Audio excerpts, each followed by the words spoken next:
On a quiet February evening in Kerala's Thiruvananthapuram, the Venjarmudu police station was calm like any ordinary day.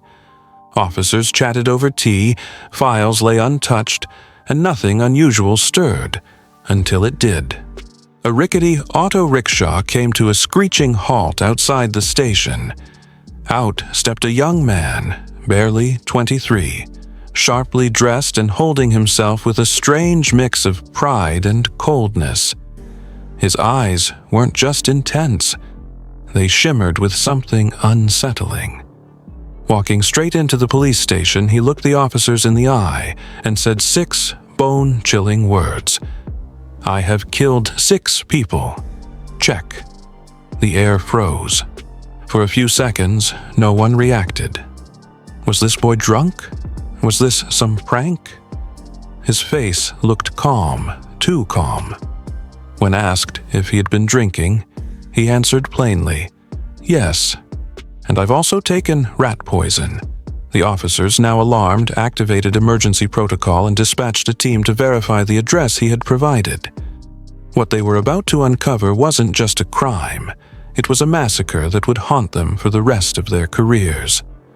The police team reached the first location and found the house locked, but a faint smell of gas lingered in the air.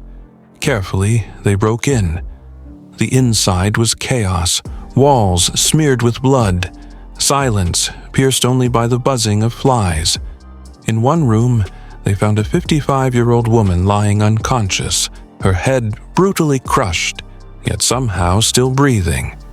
In another, a 13-year-old boy lay face down, his skull shattered beyond recognition.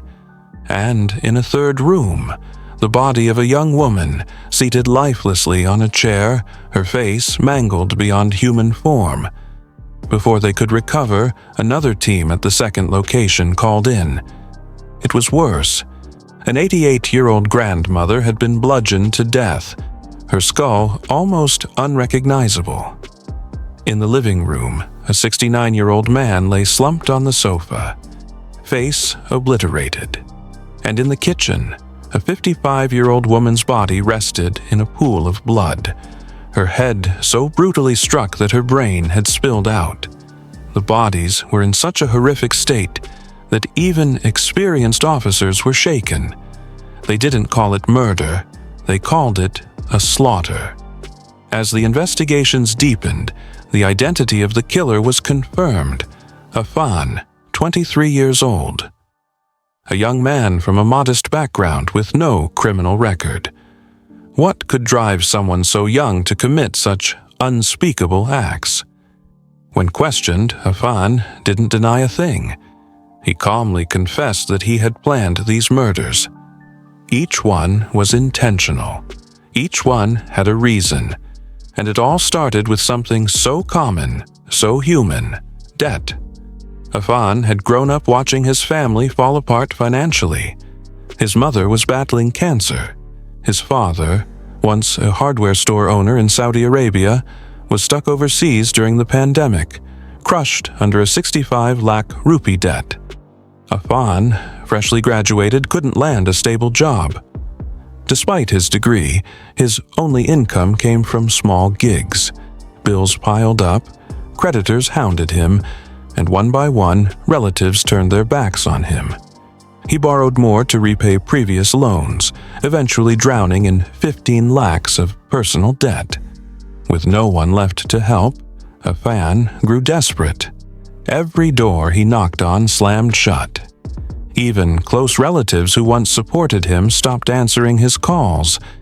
The humiliation he faced daily crushed him. But in the middle of this chaos, there was one light in his life: Farsana, his girlfriend. A kind-hearted woman from a middle-class family, Farsana knew Afan was struggling. She loved him anyway. She even sold her jewelry, gave him money from her tuition earnings, and never once asked for it back. But love couldn't fix Afan's collapsing world. His mental health deteriorated rapidly. He started having dark thoughts about death, about escape. In his mind, there was only one way out: end it all. Not just his life, but the lives of those closest to him. He thought he would be doing them a favor, sparing them the misery of surviving without him. He told his mother he wanted the family to die together. She didn't take it seriously. No one did. But Afan was already breaking inside. Then came February 25th. That morning, Afan asked his mother for money. When she said she had none, something snapped. He grabbed her dupatta and strangled her, then slammed her head against the wall until she collapsed. Believing she was dead, he dragged her body into a room, locked the door, and left. It was just the beginning. At 11:25 a.m., he visited a local shop, bought a heavy hammer, stuffed it into his backpack, and rode 25 kilometers to his grandmother's house. What happened next is hard to comprehend. Afan asked his grandmother for money, and when she refused, he asked for her jewelry. She denied him again, and that was enough. Without warning, Afan pulled out the hammer and smashed her skull in repeatedly. The woman who once fed him, cradled him, and loved him like her own son. He murdered her without flinching. CCTV footage later confirmed the gruesome assault. He stole her chain and earrings, wiped the hammer clean, and left. All for a mere 400 rupees. He used the money to buy liquor and settled a small part of his debt with someone. But the rage inside him had not settled. By 2:30 p.m., he was at his uncle Latif's house, the same uncle who had supported him financially for years, but recently discouraged his marriage plans. Latif was lounging on the sofa when Afan walked in. Thinking it was another money request, he said nothing. Moments later, Afan took out the same hammer and began beating him viciously, head, chest, face, until nothing remained but a mangled corpse. But the horror didn't end there. His aunt, who had been making tea in the kitchen, came out at the sound. Afan rushed in and struck her too, again and again, until her head was smashed beyond recognition. No one had a chance to scream. No one had a moment to run. Every blow Afan made was calculated, fast, and lethal. What could drive someone to such darkness? Was it the crushing debt? The rejection? The humiliation? Or was there something more sinister brewing inside him all along? Because what Afan did next was even more chilling. She thought he loved her. She believed he was broken, not dangerous. But Farsana had no idea that the man she trusted, supported in the worst of times, was no longer just desperate. He had become deadly. On the afternoon of February 25th, shortly after brutally killing his uncle and aunt, Afan made a call that would seal the fate of the only person who had never abandoned him. With a soft, calm voice, he told Farsana, "I'm coming to take you home. Be ready." She had no clue what kind of home she was being led into. Farsana lied to her parents, saying she had to teach a student, and left. 30 minutes later, Afan picked her up and brought her to his house. He had already locked his injured mother in a room, alive but unconscious, and needed to keep Farsana from suspecting anything. So he smiled, spoke gently, walked her up the stairs to a clean, quiet room. He asked her to sit. She did. He said he'd be right back. And then he went downstairs to retrieve the same hammer still sticky from blood. He didn't ask her for money this time. He didn't argue. There was no confrontation, no warning. Farsana, who had given up her savings, her jewelry, even her dreams to support him, was attacked from behind without a single chance to scream. The first blow killed her instantly. But Afan didn't stop. He kept swinging over and over again, breaking the only bond he had left in this world, until the love she carried for him was replaced with silence, blood, and darkness. He closed the room's door behind him and walked away like nothing had happened. But the horror wasn't over. There was one more person Afan had planned to eliminate, someone whose only crime was being innocent.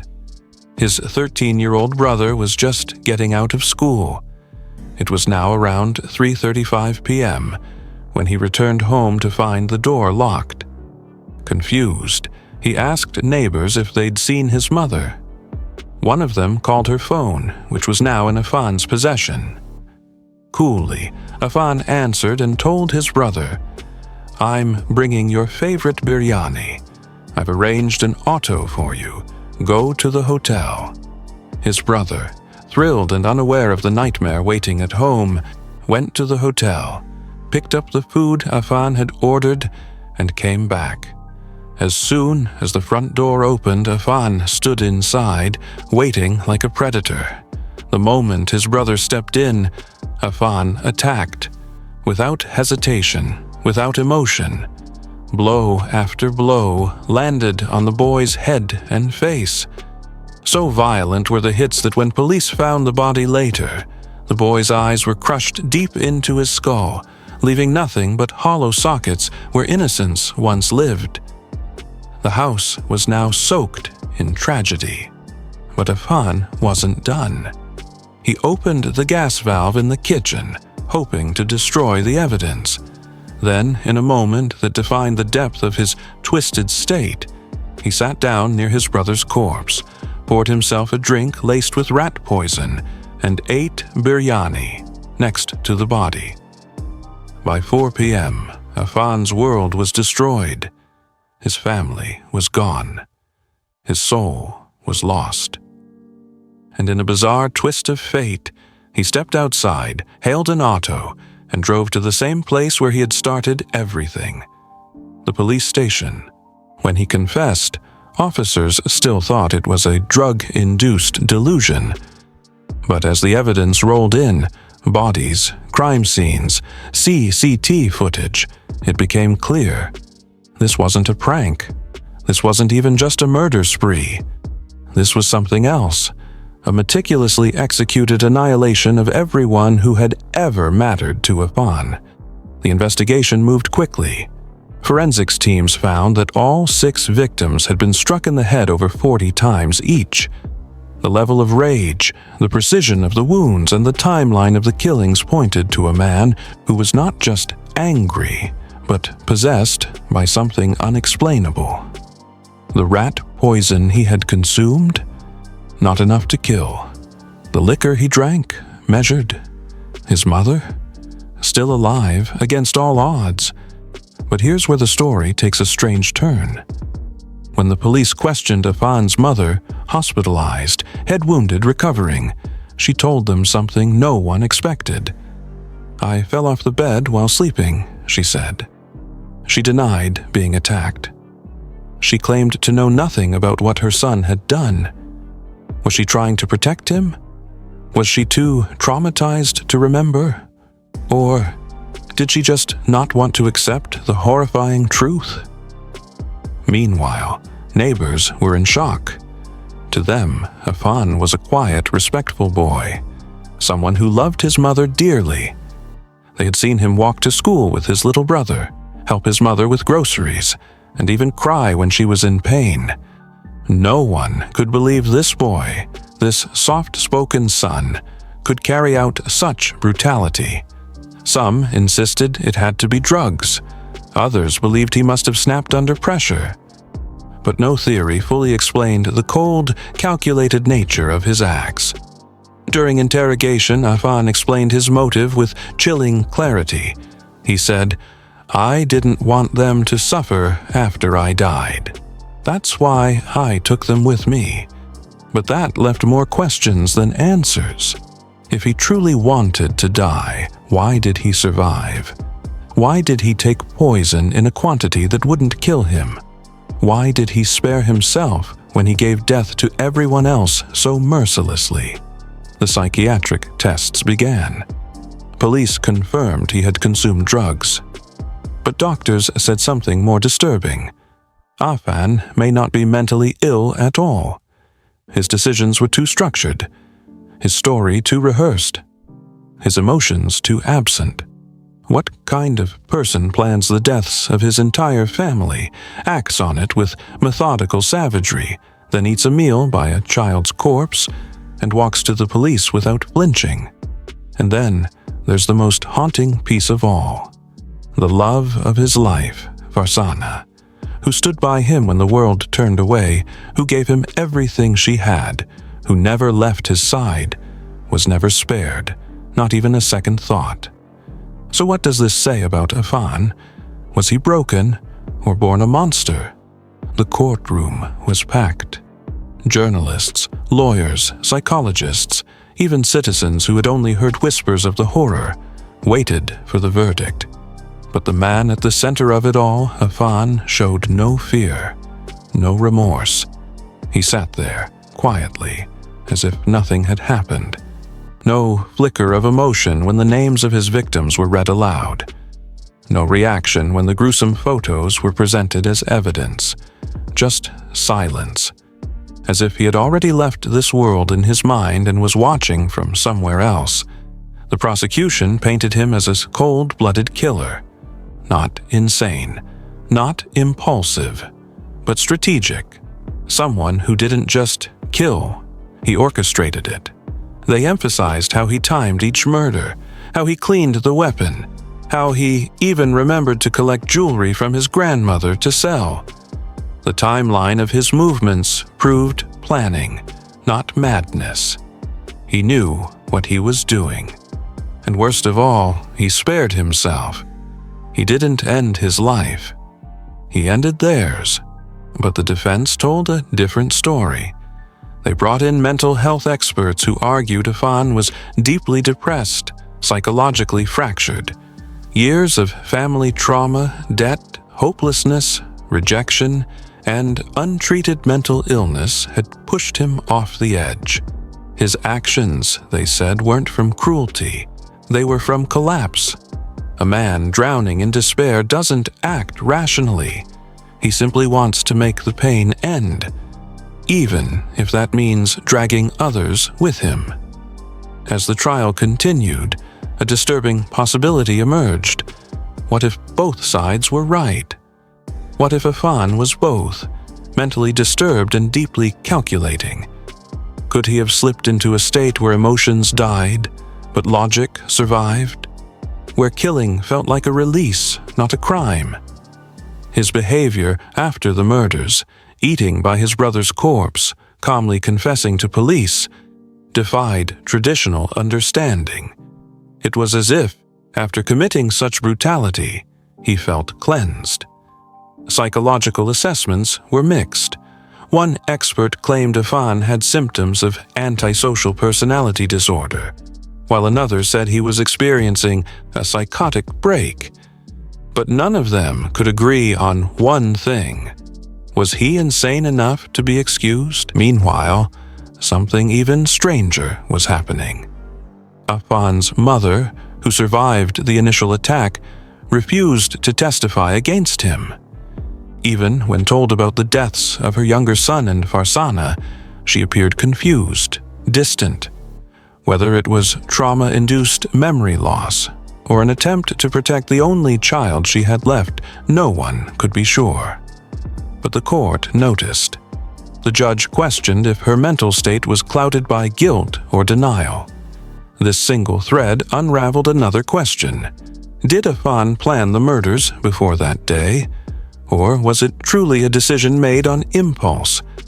Investigators found unsettling clues, journal entries, scribbled notes, and voice memos on his phone. In one audio file recorded weeks before the massacre, Afan said, "If I die, I take them with me. There's no point in them living without me. They won't make it." Another note listed debts, people who had insulted him, and a chilling sentence: "Let them feel it. Let them understand." These weren't signs of spontaneous rage. They were the traces of preparation, of a mind slowly unraveling, but fully aware of what it was doing. The final blow came when forensic reports revealed the amount of rat poison Afan consumed was far too little to be fatal. His blood showed presence of sedatives and alcohol, but nothing that could excuse his coordination or memory of events. And the hammer? Purchased with intent. Not a weapon of opportunity, a weapon of execution. The judge, after months of hearings, finally spoke. There are people in this world who suffer, who break down, but they do not become murderers. What you did was not a moment of madness. It was a massacre carried out with horrifying precision. You are not insane. You are dangerous. Afan was sentenced to life imprisonment with no possibility of parole. The court also ordered that his psychological evaluations continue behind bars. Because even now, after everything, there was something unresolved, something that still made no sense. Why Farsana? Why the brother? If it was about debt, why not spare those who had only helped him, loved him, stood by him? That question echoed through the courtroom. And even after Afan was taken away in handcuffs, people weren't sure they had answers. Was he just a man broken by circumstances, left alone in a world that gave him no escape? Or was he something far worse, a human who, behind a mask of desperation, hid the cold heart of a calculated killer? In the aftermath, the community was torn. Some blamed the system for failing to provide mental health support, for not recognizing the signs of collapse. Others pointed to cultural shame, financial pressure, and the weight of expectations on young men. But one truth remained clear. 6 people died, and 1 lived to tell the story. Now Afan sits behind bars. He doesn't talk much. He spends most of his days reading, writing, and staring out of his cell window. Occasionally, he speaks to psychiatrists. Sometimes he smiles, but no one knows what's behind that smile. No remorse, no regret, just silence. And so, we are left with this final question. Was Afan a victim of his circumstances, or the architect of his own darkness? What do you think? Let us know in the comments below, and tell us, should a person like Afan ever be allowed back into society? Or are some monsters too human to recognize?